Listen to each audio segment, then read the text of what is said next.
¿Cuántos están listos para escuchar lo que Dios les quiere decir? ¿Así no les guste? Que está al lado suyo. ¿Así no le guste? Porque no siempre lo que dice Dios le gusta a uno. A veces como que le salen unas cosas y uno dice, como que no. ¿Saben? Siempre le han dicho a uno que hay algo que uno no debiera decir. Y es decir que lo pasado fue mejor que lo presente. Normalmente le dicen a uno, no diga eso. Cada época tiene lo suyo. Entonces lo pasado, pasado, lo nuevo, nuevo. Pero ¿se han dado cuenta ustedes que hay cosas antiguas que tienen más valor que las modernas? ¿Han ustedes alguna vez indagado cuánto cuesta un carro que tiene placa de clásico? Un Volkswagen que normalmente costaría 15 millones, 20 millones, si tiene la plaquita esa de antiguo, vale 60, 70 millones.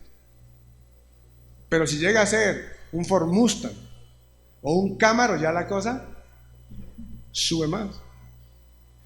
Cuando se descubren en las excavaciones piezas de las culturas antiguas, ¿sabe cuánto puede costar eso? De hecho, lo elevan a categoría de patrimonio cultural y eso es invaluable.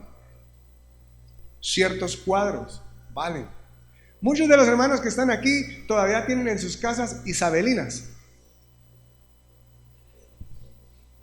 ¿No? ¿Ninguno? Comedores Luis XV, ¿por qué? Yo sé que más de una hermana por allá tienen caletada la mesita de noche esa que era en cedro puro, que dice, no, esto yo no lo vendo porque esto vale oro. Esas mesas de ahorita usted las tiene un año y ya son todas enquenques. El comedor usted se sienta un poquito duro y suena. Los antiguos usted dice, no, esos sí son poderosos, ¿no? Y entonces en ese momento uno empieza a repensar si es verdad que hay cosas de antaño que sí son mejores que las de hoy. Y pensando en eso, pensando en que hay algunos de ustedes que todavía tienen la misma nevera con la que se casaron, la ACEP de hace 30 años, porque no le falla nada, hace escarcha pero no molesta. En cambio la moderna, que no hace escarcha, que produce hielo, le toca cada año hágale mantenimiento y a los 5 años cámbiala porque no sirve. Entonces la hermana dice, en cambio mire la mía, pastor, 35 años y no se acaba. Pensando en esas cosas antiguas, titulé este sermón, Mejor la Antigua. Mejor la Antigua. ¿Cómo se llama? Dígale que está al lado suyo. Hoy te van a hablar de Mejor la Antigua. Y para hablar de ello, quiero invitarle a que abra conmigo su Biblia en el libro del profeta Jeremías, capítulo número 6. Libro del profeta Jeremías, capítulo número 6. Y yo voy a leerlo desde la versión Reina Valera, para usted que de pronto tiene alguna otra versión ahí. Dice el texto así, versión Reina Valera, dice: huid, hijos de Benjamín, de en medio de Jerusalén, y tocad bocina en Tecoa, y alzad por señal humo sobre Bet Aquerén, porque del norte se ha visto mal y quebrantamiento grande. Destruiré a la bella y delicada hija de Sión. Contra ella vendrán pastores y sus rebaños junto a ella plantarán sus tiendas alrededor. Cada uno apacentará en su lugar. Anunciad guerra contra ella. Levantaos y asaltémosla a mediodía. ¡Ay de nosotros!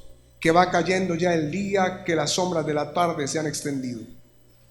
Levantaos y asaltemos de noche, y destruyamos sus palacios. Porque así dijo Jehová de los ejércitos: cortad árboles y levantad vallado contra Jerusalén. Esta es la ciudad que ha de ser castigada. Toda ella está llena de violencia. Como la fuente nunca cesa de manar sus aguas, así ella nunca cesa de manar su maldad. Injusticia y robo se oyen en ella. Continuamente en mi presencia enfermedad y herida.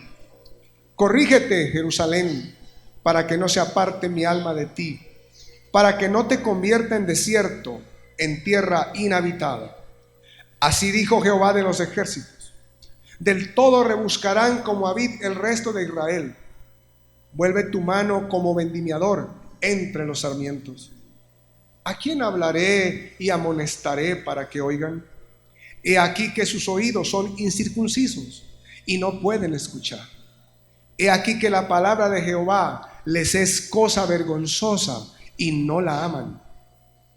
Por tanto, estoy lleno de la ira de Jehová. Estoy cansado de contenerme. La derramaré sobre los niños en la calle y sobre la reunión de los jóvenes igualmente, porque será preso tanto el marido como la mujer, tanto el viejo como el muy anciano. Y sus casas serán traspasadas a otros, sus heredades y también sus mujeres, porque extenderé mi mano sobre los moradores de la tierra, dice Jehová. Porque desde el más chico de ellos hasta el más grande, cada uno sigue la avaricia, y desde el profeta hasta el sacerdote, todos son engañadores. Y curan la herida de mi pueblo con liviandad, diciendo: paz, paz, y no hay paz. ¿Se han avergonzado de haber hecho abominación? Ciertamente no se han avergonzado, ni aún saben tener vergüenza. Por tanto caerán entre los que caigan. Cuando los castigue caerán, dice Jehová. Así dijo Jehová: paraos en los caminos y mirad y preguntad. ¿Por qué cosa? Otra vez, ¿por qué cosa? Por las sendas antiguas, cuál sea el buen camino, y andad por él, y hallaréis descanso para vuestra alma. Mas dijeron: no andaremos. Puse también sobre vosotros atalayas que dijesen: escuchad el sonido de la trompeta. Y dijeron ellos: no escucharemos. Por tanto, oíd naciones, y entended, oh congregación, lo que sucederá. Oye tierra, he aquí yo traigo mal sobre este pueblo, el fruto de sus pensamientos, porque no escucharon mis palabras y aborrecieron mi ley. ¿Para qué a mí este incienso de Sabá y la buena caña olorosa de tierra lejana? Vuestros holocaustos no son aceptables, ni vuestros sacrificios me agradan. Por tanto Jehová dice esto: he aquí, yo pongo a este pueblo tropiezos, y caerán en ellos los padres y los hijos juntamente. El vecino y su compañero perecerán. Así ha dicho Jehová: he aquí que viene pueblo de la tierra del norte, y una nación grande se levantará de los confines de la tierra. Arco y jabalina empuñarán. Crueles son y no tendrán misericordia. Su estruendo brama como el mar, y montarán a caballo como hombres dispuestos para la guerra contra ti, oh hija de Sión. Su fama oímos, y nuestras manos se descoyuntaron. Se apoderó de nosotros angustia, dolor como de mujer que está de parto. No salgas al campo, ni andes por el camino, porque espada de enemigo y temor hay por todas partes. Hija de mi pueblo, cíñete de cilicio y revuélcate en ceniza.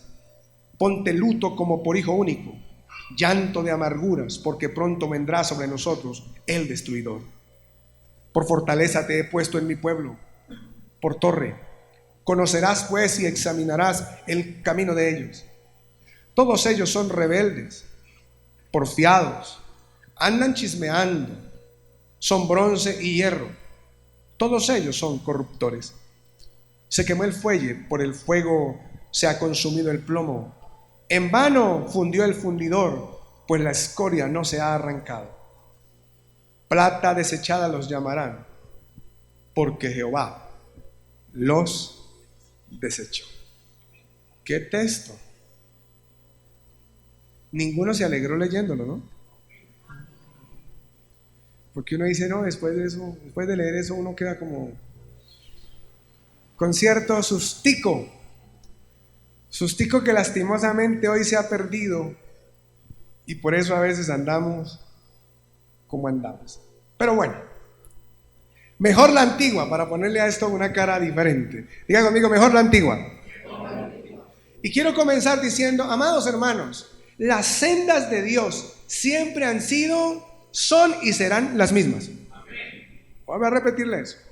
Las sendas de Dios siempre ha sido, son y serán siempre las mismas. No cambian.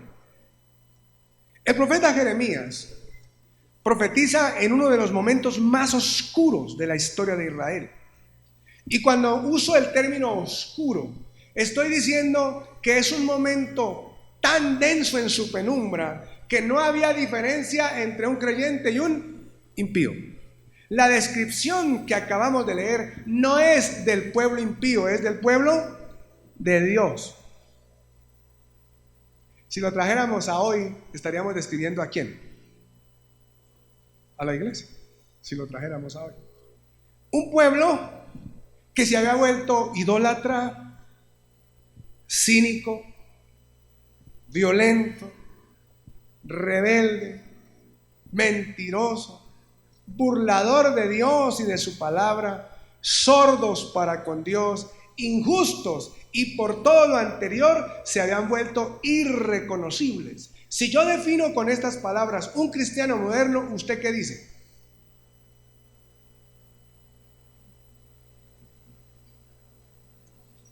Pues sencillo, usted dice, ese no es cristiano. Sin embargo, estos eran el pueblo de Dios. Y en ese escenario que le estoy mostrando, siglo VI, VII antes de Cristo, Jeremías profetiza bajo reyes bastante conocidos: Sedequías, Joaquín, Sedequías, Joás, Josías. Y es un periodo de decadencia del pueblo de Dios, donde ya no parece pueblo de Dios, parece cualquiera otra cosa menos pueblo de Dios. Y usted no se ha dado cuenta que pareciera ser que por estos días, si uno hace una evaluación, pareciera que la cosa como que no ha cambiado. ¿Conoce usted hermanos mentirosos, rebeldes, violentos, injustos,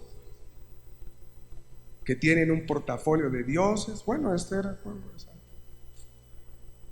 Pero Dios les dice en medio de ese escenario, y antes de que Dios mande todo el juicio que está descrito en este pasaje de Jeremías, Dios les dice y les recuerda que hay que volver a una senda antigua. ¿Volver a qué? Una senda antigua. Y el texto que tiene incrustado en la mitad la verdad del mismo dice: paraos y observen y miren cuáles son las sendas. ¿Las sendas qué? Si a uno le piden mirar a una senda antigua, es porque está mirando ¿qué? Una nueva. Y está andando por una senda nueva que dista mucho de la senda antigua. Entonces, mejor la antigua en primer lugar, porque en la antigua Dios es el centro. ¿Cómo es la cosa? Dígale así con voz fuerte para que se le vaya el sueño. Dígale: hermano, en la antigua Dios es el centro. ¿Cuántos desayunaron? Entonces que se le note.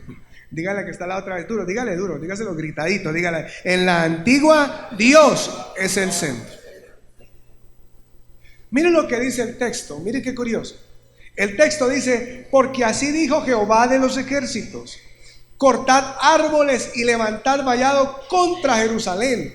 Esta es la ciudad que ha de ser castigada. Toda esta está llena de violencia. Yo pregunto, ¿la ciudad es la que es violenta o los que la habitan? ¿A qué hace violenta una ciudad? Los habitantes. ¿Quiénes habitaban Jerusalén? El pueblo de Dios. ¿Cómo era el pueblo de Dios entonces? Violento. Voy a seguir leyendo. Como la fuente nunca cesa de manar sus aguas, así ella nunca cesa de manar su maldad. Si la iglesia era malvada, ¿cómo eran los habitantes? Malvados. ¿Y quiénes eran los habitantes? El pueblo de Dios. Dice el texto: injusticia y robo se oye en ella. Continuamente en mi presencia, enfermedad y herida. Qué descripción tan triste. Es más que obvio, amados hermanos, que en esta ciudad y en este pueblo llamado de Dios, Dios ya no estaba. Hacía rato que en esta ciudad Dios ya no era el centro. El centro eran ellos, por eso hacían lo que se les daba la buena voluntad, que suena más elegante. Es lo mismo, pero ¿no? Este era un pueblo que hacía lo que quería. Y aunque se consideraban pueblo de Dios, sus vidas y sus actos eran totalmente contradictorios. Era un pueblo de Dios sin Dios. Era un pueblo donde no estaba Dios en la mitad. Este pueblo había sacado al Dios que en un momento había estado en el centro. Y en vez de ellos girar en torno a Dios, ahora ellos querían que Dios girara en torno a ellos. Se creyeron solecito.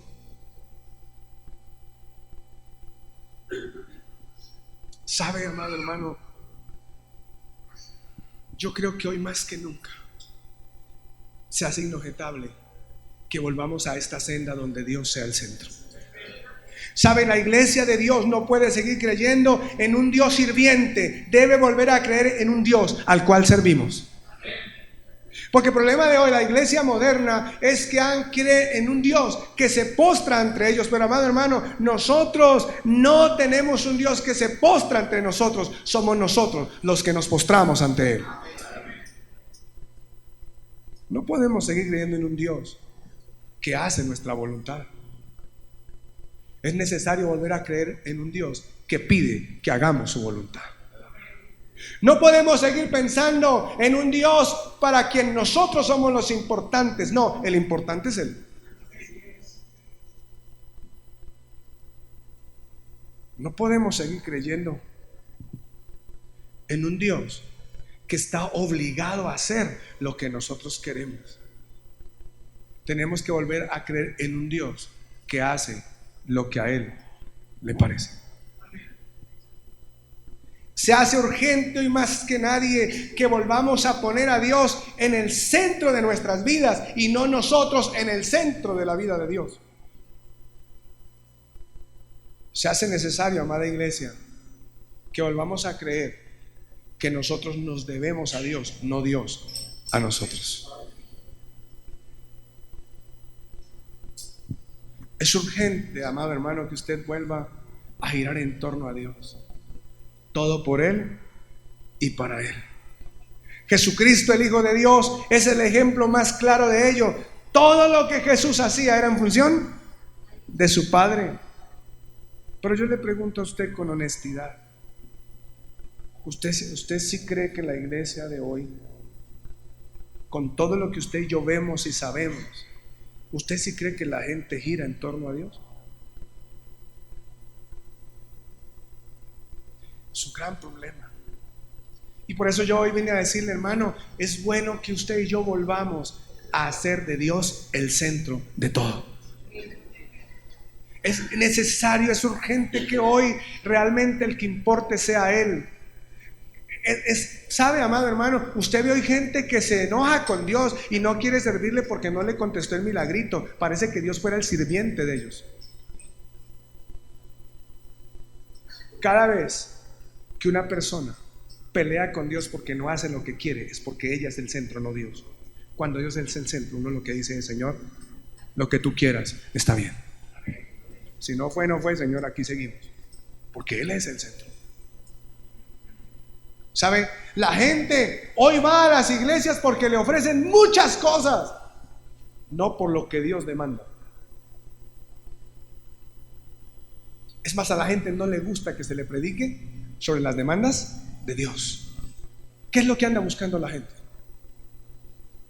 Las bendiciones de Dios. Y yo no estoy diciendo que Dios no bendiga, pero Él bendice porque es soberano. Él bendice porque quiere. Él bendice porque Él quiso que sea así. Pero así como Él quiso, a veces no quiere. ¿Qué hacemos? Así como sana, a veces no sana. Así como a veces nos da a través de un milagro en el ámbito financiero, a veces no nos lo da y ni modo. Así como a veces te contesta rápido, aparentemente a veces se demora. ¿No? ¿Cuántos de los que están aquí pueden levantar la mano y decir que a veces Dios se ha demorado para contestarle algo? Harto, levanten la mano. Ay, usted empieza y dice, ¿cuándo será ese cuándo? Entonces usted empieza a cantar la canción, ¿el milagrito para cuándo? Y el milagrito, porque pareciera que Dios se demora, pero es porque nos estamos acostumbrando. Nos han predicado un Dios que parece que gira en torno a nosotros, que parece que no vive sino para nosotros, y ese no es el Dios de la Biblia. Somos nosotros los que debemos girar en torno a Él. Este pueblo lo había sacado del centro, y por eso el Señor les dice: pueblo mío, vuelvan a la senda antigua, donde el que mandaba era yo, donde el centro era yo, donde todo lo que ustedes hacían era por mí. ¿Y saben qué es lo impresionante de esta senda antigua donde Dios era el centro? Que cada vez, si usted lee la historia de Israel, donde quiera que llegaba Israel, ¿qué dice la Biblia que producía ante los pueblos donde llegaba Israel? ¿Qué dice la Biblia? Temor. ¿Y por qué producían temor? Porque la gente decía: ahí viene Israel y con él viene su Dios, el centro de esa gente, y la gente temblaba. Y entonces respetaban al pueblo. ¿Sabe? Hoy ni nos respetan y mucho menos nos tienen temor. Claro, porque cuando Dios ya no es el centro, Él ya no responde. Dios responde cuando Él es el centro. Dios defiende cuando Él es el centro. Dios saca la cara cuando Él es el centro. Él va de primeras cuando Él es el centro, no cuando lo tenemos de sirviente y de bombero, de apaga incendios. No. En la antigua, Dios es el centro. Amada iglesia, yo hoy vengo a decirte de parte de Dios: urge que en tu vida y en la mía Dios vuelva a ser el centro. Urge, es urgente. Tan urgente como que no responder a ese llamado de que Él vuelva a ser el centro nos expone a todo lo que dice aquí el profeta. Porque algunos dirán: eso fue para Israel y eso fue para el profeta Jeremías. No, amado hermano, si usted lee el Nuevo Testamento es lo mismo. El Señor Jesús lo expuso de otras formas. Dijo: busquen primero el reino de Dios. O sea, pongan a Dios en el centro. Así de sencillo. Y Pablo dice: y si ustedes no son así, si Dios no es su centro, si ustedes viven una vida como quieran vivir, mire, quiero decirles que los tales no heredarán el reino de los cielos. La misma cosa con otras palabras. Y entonces la pregunta es, para ti y para mí esta mañana reflexiva: ¿está Dios en el centro de tu vida? ¿Es Dios el centro tuyo? ¿Todo tú giras en torno a Dios? ¿Todo lo haces por Él y para Él? Si eso es así, tú no cambiarías nunca un partido de fútbol por un culto.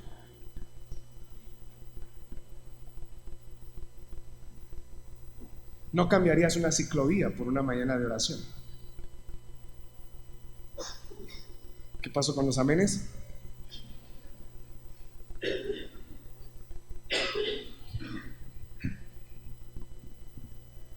No gastarías lo de Dios en lo que no es de Dios, si Él es el centro. Pero en segundo lugar, mejor la antigua, porque en la antigua su palabra es la guía. ¿En la antigua qué? Es la guía. Mire lo que dice el texto. ¿A quién hablaré y amonestaré para que oigan? He aquí que sus oídos son incircuncisos y no pueden escuchar.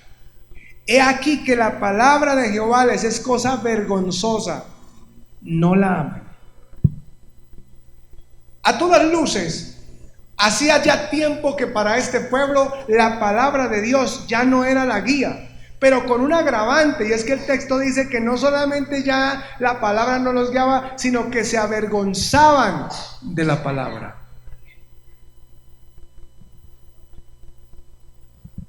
¿Saben? Este pueblo se había levantado con la palabra de Dios como la guianza. Lo que decía Dios era lo que ellos hacían. Están en Egipto, esclavos. Dios llama a Moisés y lo envía allá. Y por Moisés envía palabras. Y todo lo que decía Moisés era lo que el pueblo hacía. Alístense que nos vamos mañana. Pongan sangre en los dinteles, hagan la Pascua porque nos vamos de este lugar. ¿Y la gente qué hacía? Diga, caso. Después, entonces Moisés dijo, nos vamos, y nos fuimos. Dios decía, Moisés, levante la vara. ¿Y qué hacía Moisés? Mar abierto. Cuando la nube se alzaba, ¿qué hacía el pueblo? Cuando la nube se quedaba quieta, porque esa era la voz de Dios. Después llegan al monte Sinaí. ¿Y qué pasa en el monte Sinaí? Dios les da ¿qué? El decálogo, la ley de Moisés. Y por esa ley el pueblo empieza a caminar. Y qué curioso, esa ley decía no mates y ahora eran violentos. Esa ley decía no mientan y ahora engañaban. Esa ley decía sean paz, sean justos y ahora eran injustos. Nota cómo ya el pueblo ya no lo guiaba la ley de Dios. Ya su palabra no era la guianza. El Deuteronomio, que es la segunda ley, es el recuento de la ley mosaica, el famoso Pentateuco, los primeros 5 de la libros, 5 libros de la Biblia. Y eso era lo que guiaba al pueblo, pero ya no, ahora no. Ahora los guiaban sus propios deseos. Ahora los guiaban lo que veían de otros pueblos. Ahora los reyes querían ser como los reyes de las otras naciones. Ahora los jóvenes querían portarse como se portaban los jóvenes del mundo. Ya no era la palabra la que los guiaba. ¿Sabe, hermano? En la senda antigua, la palabra de Dios es la única guía. Es la única. Y eso no ha cambiado, ni va a cambiar. ¿Saben, amada iglesia? No nos pueden seguir guiando las cambiantes filosofías. Siglo XIX, modernidad. Siglo XX, posmodernidad. Siglo XXI, modernidad líquida. Y parece que eso es lo que guía hoy la gente, incluso a los hermanos. Por eso suena tan feo para la gente cuando uno le dice, hermano, ¿cuánto leen la Biblia? Ah, ya empezaron. Hermano, escogí la escritura otra vez. ¿Por qué no la leen? Y a uno no lo puede guiar lo que uno no conoce. Los expertos dicen que esta generación es la generación más analfabeta bíblicamente hablando, porque la Biblia ya no es lo que lo guía. ¿Sabe? A nosotros no nos pueden seguir guiando los sistemas y sus ideas maquiavélicas. Si nos llamamos pueblo de Dios, como pueblo de Dios, la única guía nuestra tiene que ser sí o sí la palabra del Señor. Y entonces surge el interrogante que me gusta hacer siempre cuando llego a estos momentos. ¿Nota usted que la iglesia moderna y los hermanos se guíen por la palabra?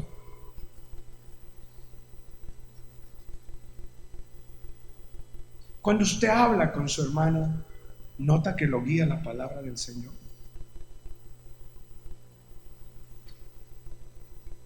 Para las relaciones interpersonales es la palabra lo que los guía. ¿No ven los jóvenes cómo pelean con nosotros los pastores cuando les decimos, deje de estar mirando al mechudo de la motoneta y la chaqueta de cuero?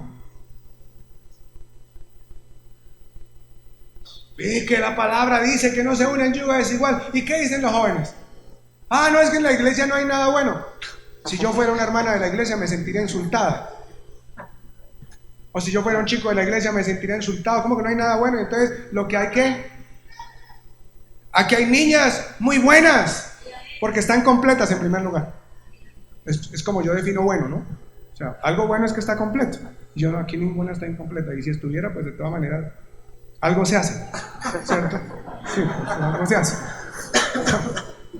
Pero no, que no hay. ¿Cómo que no hay? Sí hay. La palabra, guían tus negocios la palabra. ¿O todavía crees que tienes que meter torcidos para que el negocio te salga? Tu casa se mueve por lo que guía la palabra. Eres un padre como dice la palabra. Eres una madre como dice la palabra. Eres un hijo como dice la palabra. ¿Qué está guiando tu vida, amado hermano, que te llamas cristiano? ¿Qué está guiando? Porque en la senda antigua la única guía es la palabra. Y urge como nunca antes que volvamos a hacer de la palabra de Dios nuestra guía. Urge. Hoy hay teorías cuantas usted quiera. Usted escucha por televisión, por radio, cantidad de cosas a las que la gente dice amén, pero no son la palabra. Cualquiera que conozca medianamente la Biblia puede decir, eso no es así. Cualquiera que la conozca medianamente. Cualquiera que conozca a Dios sabe que a Dios no se le puede comprar. ¿O no? Pero hoy, para muchos, como no conocen, como no leen, ellos compran los milagros. ¿De cuándo acá la Biblia cobra milagros? Muéstrame en un solo texto donde Dios haya cobrado un milagro. ¿Cuánto le cobró Dios a la viuda de Naín por resucitarle el hijo? ¿Cuándo le dijo, bueno, mija, pacte a ver y le resucitó al hijo? ¿Cuándo? Nunca.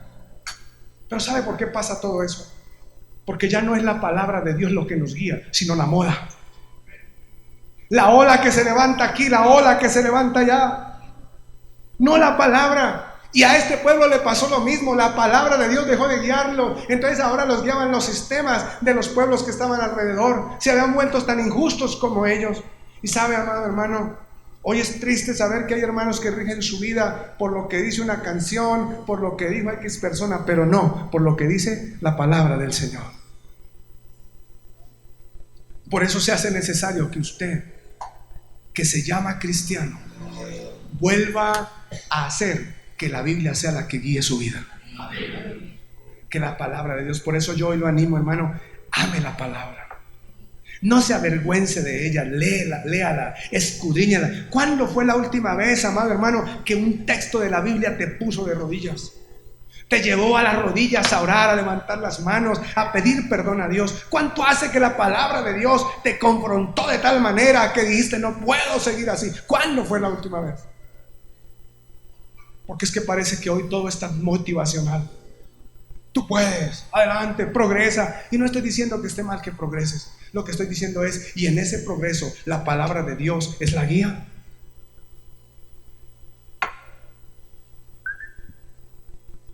Solo para hacer un ejemplo, pregúntate cuánto tiempo dedicas tú a leer la palabra, que es tu guía, supuestamente. ¿Aquí hay abogados? ¿No? ¿Algún abogado aquí? Aquí. ¿Cuántos códigos se ha tenido que leer? Y los códigos son unas cosas así. Yo alguna vez quise leer parte del código tributario. De solo verlo me cansé. Y el código laboral, y el penal, y el administrativo, y el contencioso, y todo eso. Pero si un abogado no lee eso, no puede litigar, no puede hacer bien su profesión, porque desconoce la ley. Si aquí hay algún médico, si algo tiene que hacer un médico es leer, pero en forma. Si usted es ingeniero, tiene que leer y tiene que saber lo que es un algoritmo y tiene que saber lo que es un área bajo la curva y tiene que saber lo que es un ángulo de refracción. Si usted no sabe eso, usted no es ingeniero. Punto. Y usted no puede ser cristiano si no conoce la palabra del Señor. Y si ella no es la que guía tu vida, estás en una senda que no es la antigua. Estás en otra senda. Pero esta iglesia, este pueblo se había olvidado. Y Dios le dice, venga, mire, observe la senda antigua. No hay nada que se compare, no sé si a usted le ha pasado, pero no hay nada que se compare como cuando usted está leyendo la palabra y tiene que a veces cerrarla y ponerse a orar y decir, Señor, eso no se compara con nada.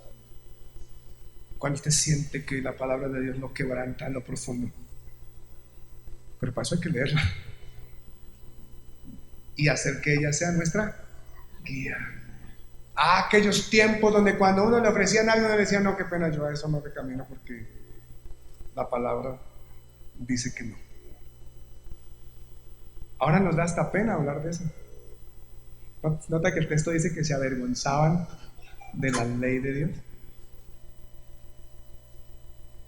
Hay mucho creyente que viene a los templos, pero le da vergüenza la palabra. Y entonces cuando el compañero de trabajo le dice, venga, camine a uno a la fiesta y la pasamos bien y allá hay las muchachas y eso, a usted le da pena decir qué pena, pero eso es contrario a mi fe. Eso es contrario a lo que yo creo. Sin miedo, con honor. Es contrario a mis principios. La palabra que yo leo enseña que yo debo valorar y respetar a las mujeres. ¿Aló? Enseña que son valiosísimas.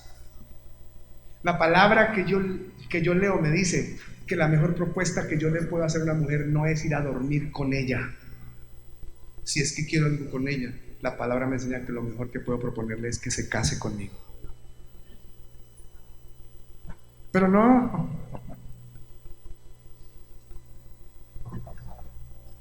¿qué tal negocio? No, la palabra que yo leo me enseña que debo ser honesto, nos dijeron hoy.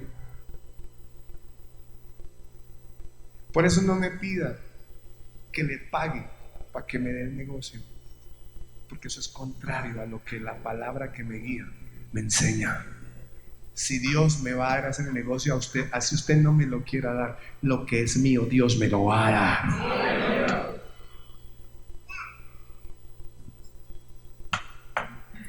La palabra, ame la palabra, amado hermano, escudriñela, tome tiempo para leerla y deje que ella guíe sus pasos en todas las áreas. Le garantizo que el que gana es usted. Y por último, en la antigua no solamente Dios es el centro, en la antigua no solamente la palabra es la guía, sino que mejor la antigua porque en ella obedecer es lo mejor. ¿Cuántos obedientes hay aquí? ¿A cuántos les gusta hacer caso? Ah, mentirosos.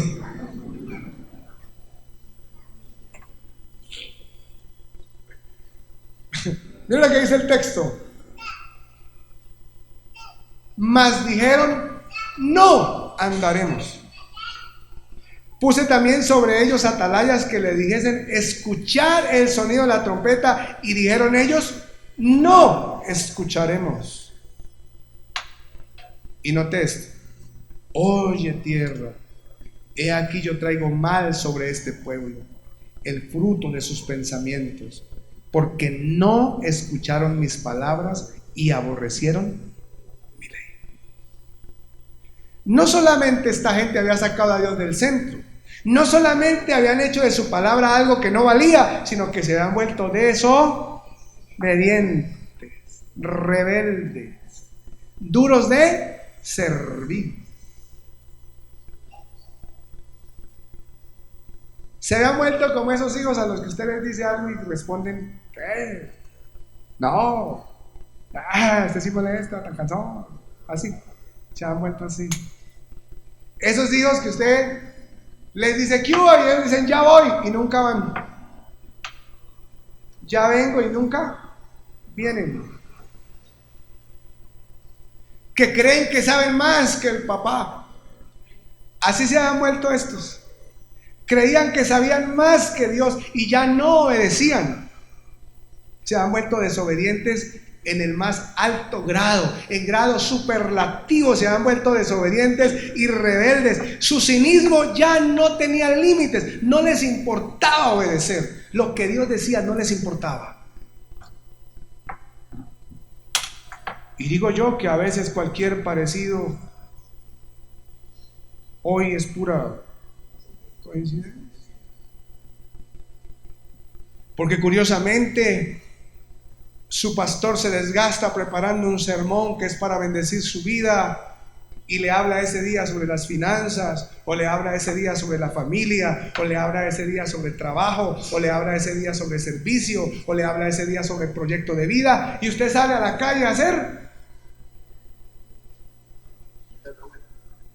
absolutamente todo lo contrario. Ese día el sermón era para los esposos. Ama a tu esposa, amado varón. La palabra dice que la ames, que la cuides, que la sustentes, que la consientas, que tengas tiempo para ella. Y salen a hacer todo lo que eso se dijo acá. Desobedientes.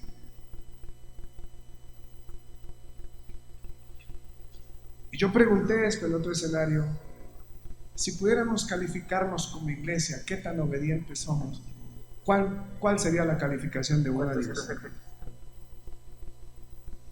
Piénsela para usted mismo y no se la revele a nadie.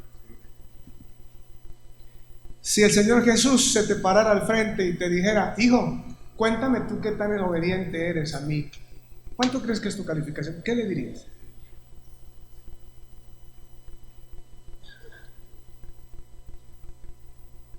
¿Sabían ustedes que como nunca antes tenemos templos llenos de desobedientes? Eso está curioso. A mí a veces me da risa y a veces me da piedra. Porque la gente viene a pedirle a uno consejería, ¿cierto, pastor Jesús Alberto? Y le hacen a uno gastar 3 horas llorando, echándole a uno un cuentazo de su situación, para que uno les asesore. ¿Y con qué los asesora uno? Con la palabra del Señor. Pastor X, y uno le dice: mire, hermano, la palabra de Dios dice esto, lo que hay que hacer es esto, mire, yo considero, le sugiero, tenga en cuenta estas cosas. Y ay, pastor, tan lindo usted, gracias por su tiempo. Y después, ¿de qué se entera uno?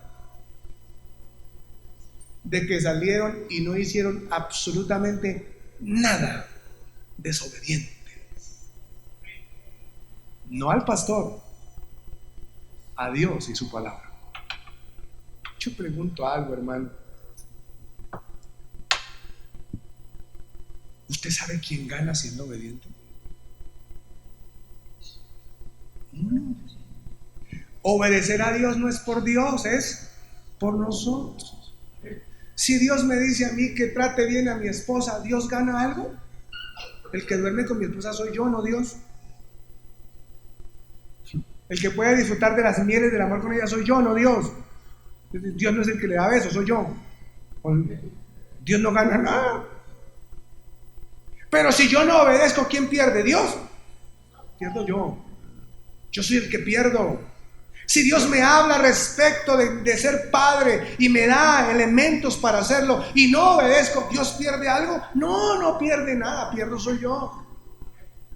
Pero si hago caso, gano. Y tengo hijos que me aman, que me respetan, ¿o no? Por eso, en la senda antigua, obedecer es lo mejor. Y sabe, amado hermano, yo hoy vengo a decirte: es necesario que la iglesia se vuelva obediente. Que volvamos a hacer caso. Diga que está al lado suyo: vuelva a hacer caso, papito. Vuelva a hacer caso, mamita. Hágale caso al Señor. ¿Usted sabe por qué la mayoría de los matrimonios no funcionan? Porque no hacen caso. ¿A qué no hacen caso? Pues a lo que Dios dice para que funcione. ¿O no?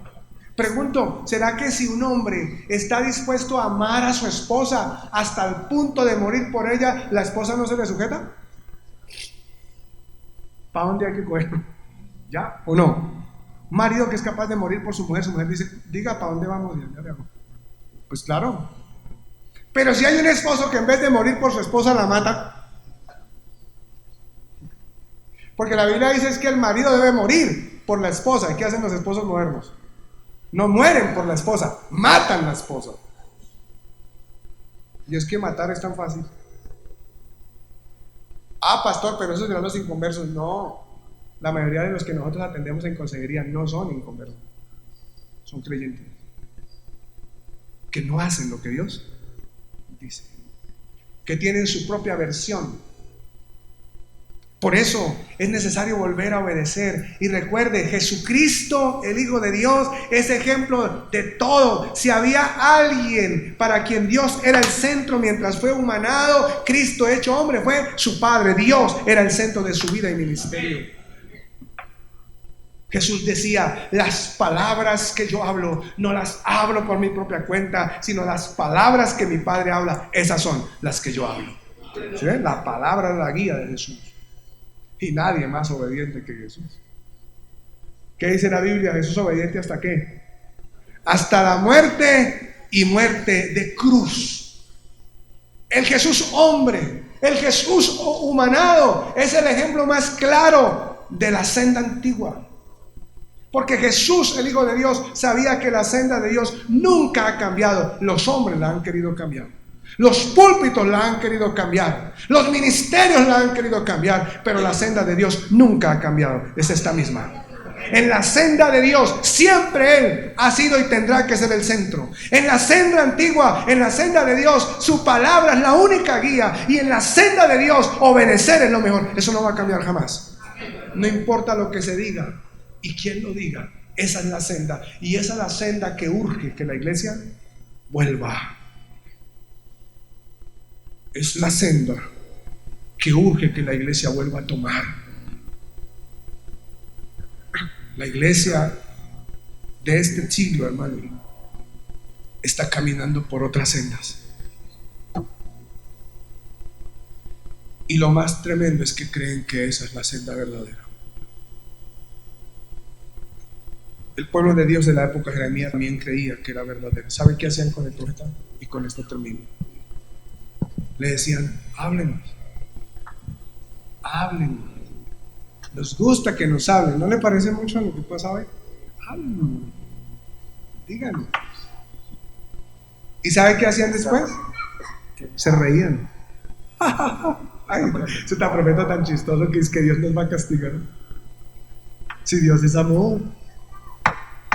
Ese profeta tan chistoso que es que vamos a tener escasez si Dios es mi proveedor. ¡Ja, ja, ja!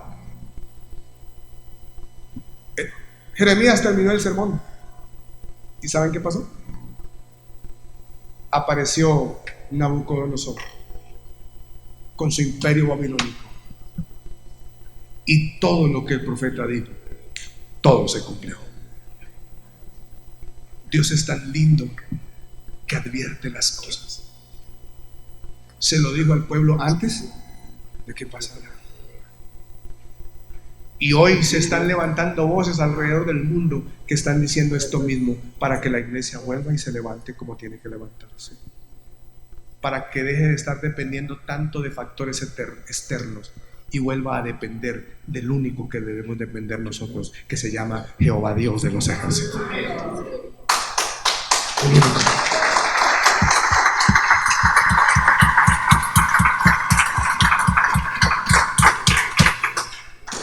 Por eso, en un mundo de tantas invitaciones que se hacen hoy, creo que la mejor invitación que podemos aceptar es volver a la senda antigua. A la senda antigua. Y hoy yo quisiera que usted pensara y reflexionara. Si usted considera que Dios no es el centro, es tiempo de que empiece a hacerlo otra vez. Es tiempo que hoy usted reflexione y se pregunte si a usted lo está guiando la palabra de Dios o quién lo está guiando. Y si llegara a la conclusión de que en mucha de su vida no es la palabra de Dios lo que lo está guiando, también para que reflexione. Y que también hoy reflexionemos y miremos a quién estamos obedeciendo. No vaya a ser que le hagamos caso a tantos y no al que sí tenemos que hacerle caso. Y que si al final de la jornada y al final de la reflexión concluimos que estamos siendo desobedientes, pues podemos corregir. Podemos corregir. Tenemos que volver al tiempo, hermanos, donde cuando la iglesia avance, el enemigo tiemble. ¿A usted no se le hace raro que cuando comenzó la iglesia, el primer suceso que se dio para generar temor fueron 2 muertos? 2. Ananías y Zafira. ¿Y qué fue lo que eso produjo según el texto? Temor de Dios cayó. Dice, y se agregaban muchos y los que no, los respetaban. Tenemos que volver a hacer esa iglesia, hermano, que cuando avanzamos causemos respeto y temor de Dios. Pero para poder volver a hacer esa iglesia requerimos la senda antigua. Quizá, o quizá no, seguramente tendríamos que depender menos de la política, menos de las prebendas, menos de los derechos, y veríamos más las maravillas del Señor. Colóqueme, Jaycito, por favor, para cerrar. El versículo número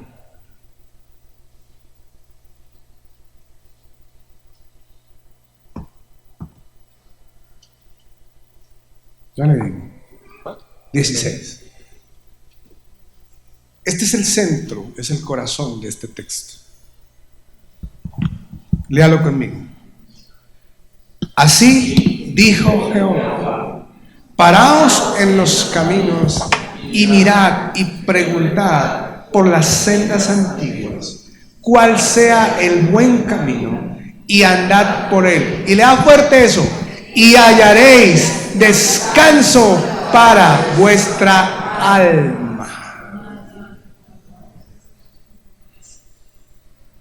¿Saben por qué hay tanta gente cristiana llena de angustia, llena de desesperación, que no tiene descanso para su alma? ¿Entiende por qué? Es que cuando ya Dios no es el centro, cuando ya su palabra no es mi guía, cuando obedecerlo a Él no es mi afán, no importa que venga culto, no voy a encontrar descanso. Esa paz que sobrepasa todo entendimiento no la vas a experimentar, porque es que esa paz está condicionada. Cuando yo llegué a esa conclusión, yo tuve que arrodillarme y decirle al Señor: Señor, ahora entiendo por qué hay tanto creyente sin paz.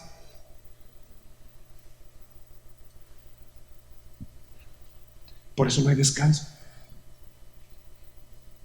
Porque la promesa está, y Jesús vuelve y la hace en el Nuevo Testamento, pero está anclada a esos 3 principios. No hay nada más lindo para uno de pueblo de Dios que realmente tener descanso para el alma. Paz, sosiego, tranquilidad en medio aún de las más grandes tormentas, tener ese gozo de saber que lo que tenemos es Dios. Pero y hallaréis descanso para vuestra alma. Ahí es donde uno entiende por qué hubo gente, tanto en el Antiguo como en el Nuevo, que daban la vida por su Señor. Su alma estaba en descanso y por eso morían por el Señor sin problema. Ahí lo entiende uno. Y ahí entiende también por qué hoy muchos no estarían dispuestos a morir por el Señor. No hay descanso en el alma.